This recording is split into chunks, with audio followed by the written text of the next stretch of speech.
சிறகடிக்கும் சீட்டுடைய ப்ரோமோ இப்போ அந்த மனோஜை ரிலீஸ் பண்ணுங்கன்னு சொல்லிட்டு ஜெயிலுக்கு இப்போ போலீஸ் ஸ்டேஷனுக்கு விஜயா போலீஸ் கிட்ட கெஞ்சிட்டு இருக்காங்க. இன்னைக்கு என் பையனோட நிலைமை இருக்குன்னா இதுக்கு 2 பேரும் தான் காரணம்னு சொல்லிட்டு முத்து மீனாவை பயங்கரமா கோவத்தில் திட்டிட்டு இருக்காங்க. இருக்கும்போது இன்னைக்கு எப்படியாவது என் பையனை வெளியெடுக்குங்கன்றாங்க. இன்னைக்கெல்லாம் எடுக்க முடியாது, கோர்ட்டுக்கு போனால் ஜெயிலுக்கு தான் போவான்ட்டு சொல்லிட்டு ரோகிணி ஒரு பக்கம் அலைந்துட்டு இருக்காங்க.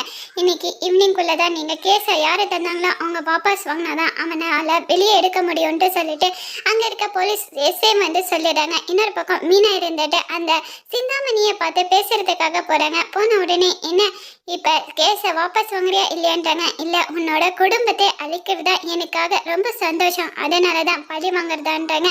அந்த வீட்டை நான் எப்படியாவது வாங்கணுன்றாங்க. அப்படியே உங்கள் மாமனார் ஒன்றுனா உன்னால் தாங்க முடியாதா? உங்கள் மாமனார் இறந்துட்டா நீ என்ன பண்ண வேண்டாம் சொல்லிட்டு சிந்தாமணி அண்ணாமலை பற்றி தப்பாக பேசுகிறாங்க. இதை கேட்டு மீனா கோவப்பட்டு இப்போ சிந்தாமணிக்கு கோவப்பட்டு அடிக்கிறதுக்காக போகிறாங்க. என்னையும் அடிச்சிடுவேன்றாங்க. என் பற்றி தப்பாக பேசுகிறேன், ஆனால் என் மாமனார் தப்பாக பேசினா நான் விட்டு தர மாட்டேன்ட்டு சொல்லிட்டு அங்கே கிளம்பி போகிறாங்க.